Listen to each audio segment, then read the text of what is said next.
This is the Metal Queens podcast. I'm Steve Richards. On this episode of the MQP, Alexandra Revontulet, singer, songwriter, producer, video creator behind the symphonic goth metal project Alexandrite, formed in 2019 in Russia. New album coming out later this year. We'll talk about that coming up. But first, Alexandra, welcome to the Metal Queens podcast. Hi, Steve. Thank you for having me. You are joining me from Moscow today? Yeah, All right. So, Alexandrite, it was formed, I know it was formed as a result of you merging your two previous bands into one. I exactly. want to start with your the name of the band, Alexandrite. How did you come up with that?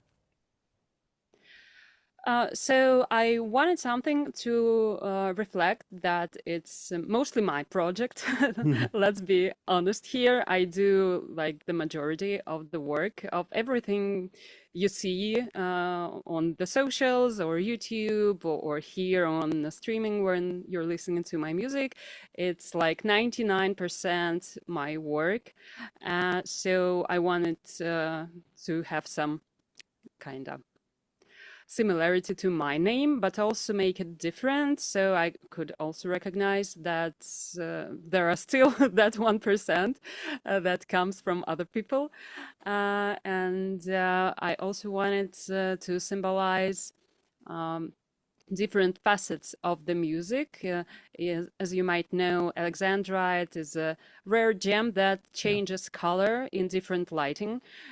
So we also change our colors in our sound that ranges from symphonic and piano music to Gothic metal, symphonic metal. So I wanted the name to reflect this kind of various nature of the sound as well.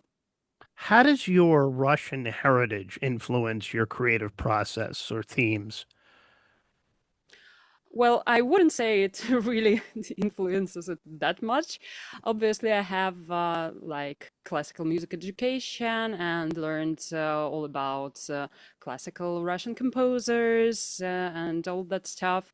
But the contemporary elements of our music is mostly influenced by Finnish rock and metal bands like Nightwish, Mhm. Him, 69 Eyes, Poets of the Fall, etc., etc., as well as some other European bands like Within Temptation or American bands like Evanescence and Linkin Park. So, I wouldn't say that the Russian part is that important for me personally, that's at least. How is the metal scene, the symphonic metal scene in Russia? Well, there are a few bands, but I wouldn't say that the genre is that popular. There are dedicated fans that also, love Nightwish and other bands, and that's how they usually find this niche and start listening to this music. But it's a very tight-knit community with not that many people as all the musicians would have liked, So there are really talented musicians here, like my friend Anna Chiara or my friends from Back Me to the Zeros. It's more of a progressive metal thing, and many others. That I can't even, recall everybody now. My really good friend Olga Salihova is in San Walter band. They're playing more of a kind of sci-fi metal they call it, but it's kind of electronic industrial elements to it. So there are all kinds of metal bands with different sounds and different influences, but we are all in this same small community here. See, Leah, Tanya is going to be on an episode, and also Anna Korea will be an upcoming episode too here of the Metal Queens podcast. A Oh, couple of other nice. bands that one you mentioned there from Russia. So, was music big, Alexandra, in your house? Family members, parents? Well, not really, but my parents were both into different aspects of art and culture. My mom is I'm not sure if it's a right term in English, but kind of theatrologist, a person who learns about theater and plays and works with literature in a theater. So obviously there was lots of like creative influences in my life from early childhood, and I also loved listening to various vinyl discs, LPs. Like Mm. when I was a kid, we had lots of like um, children's tales with music and such. So I guess that's where it all started. And also lots of classical music as well. Let's talk new music. The new album, Ad Astra, 14 tracks in all, coming out later this year. Three singles out already. Coal Stars, the video, beautiful video. And I know you Thank do you. the video production too, featuring Liv Kristine. How did you hook up with Liv? And what's the story behind that song? Oh, so I actually wrote this song a while back. I guess it was early 2022. And at that moment, the war in Ukraine, started in full swing. So I felt like it wasn't a good time to release a song about, cosmic relationships and connection and love and all that romantic and tragic stuff. So we decided to again postpone it a little bit. So when we felt like it was more appropriate to release this song, like about a year ago or so, we thought that maybe it could be a nice duet. So we've been thinking like, who can we possibly invite to sing the second voice? And at that moment, I listened to an interview my good friend Michael Spigos did with Liv Kristine. And so I actually asked him, Michael, could you please connect me with Liv somehow if she could be possibly interested in doing a duet with us? And since they have a pretty tight relationship. He was able to talk to Liv, and she was open to our suggestions. She listened to the song and she loved it. So that's how it came to be. I think I heard you describe on social media, and Alexandra is very active on social media. Check out Alexandrite on Instagram, among other platforms too, that this is the most ambitious release yet for you, you feel? Oh, well, yeah, obviously, because Liv is a true legend in our genre, so it is quite ambitious. And the whole album is also ambitious because it spans a huge amount of like emotions and themes. And there's also, like you said, 14 tracks, so it's not a short album, let's say. The title track Ad Astra that will be released later, hopefully like October or November maybe, but don't quote me on this yet. It's also a pretty massive symphonic metal track with a choir and different parts, so it kind of has a three-part structure. So stay tuned for updates about that song. But all other songs are also very important to me, and I think each one reflects a certain emotion or state, and reflects on different facets of this emotion. So check it out.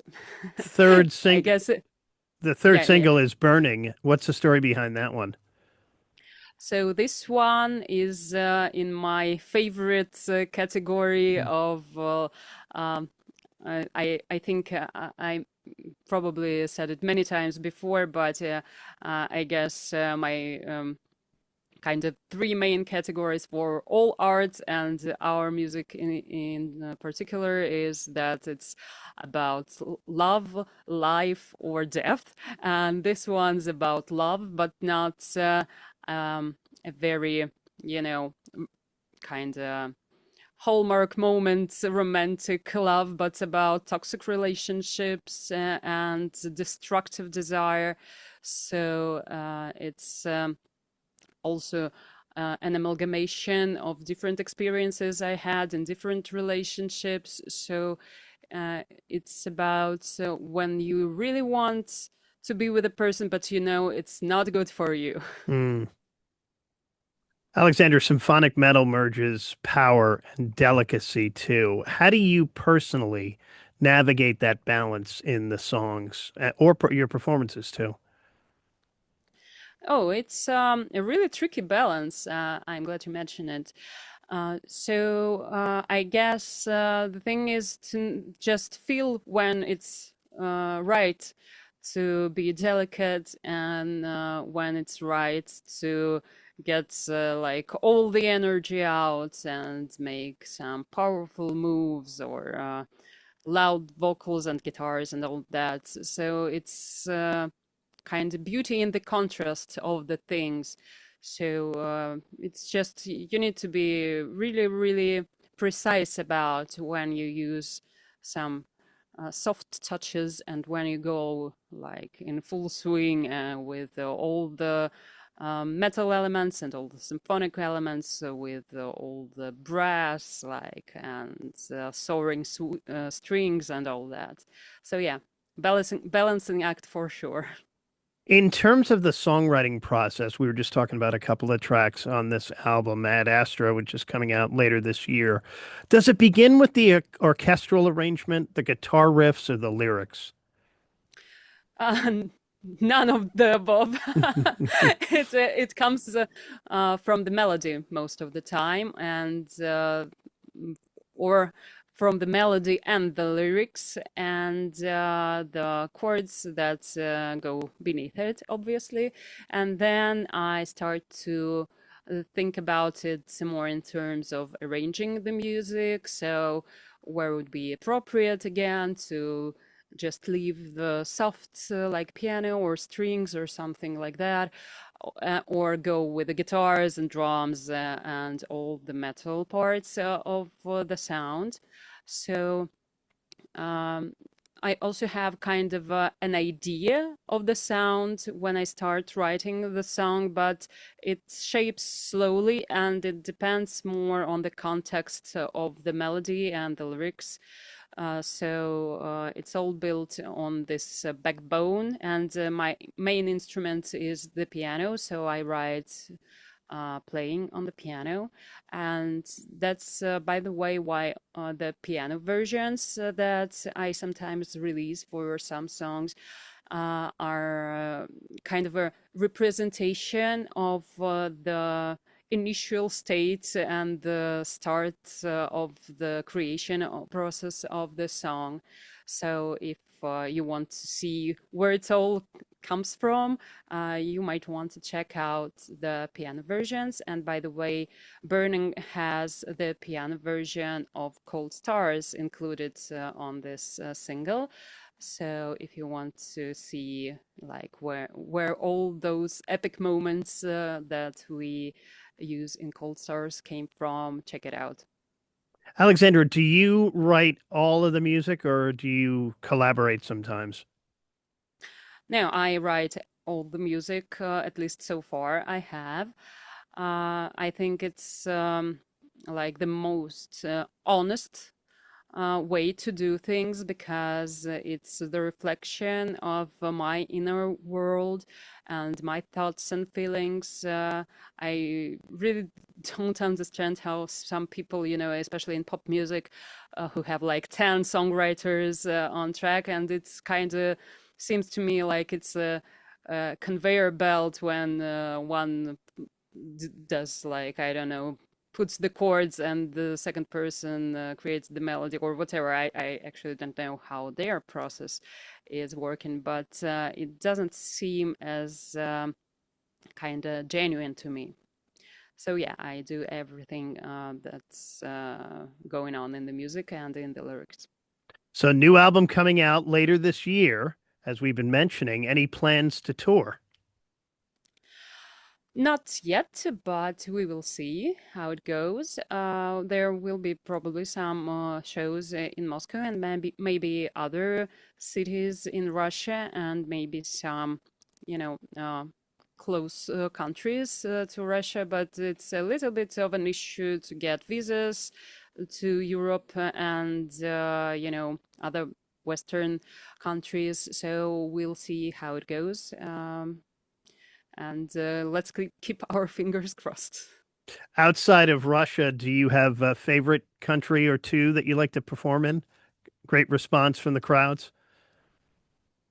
Well, we haven't actually performed outside of Russia yet, but I would like to hope that the Finnish audience will be glad to see us, as well as people in UK and Germany, because I know there are many people who support us from there as well as from the United States. But it's a little bit more complex to go touring across the ocean.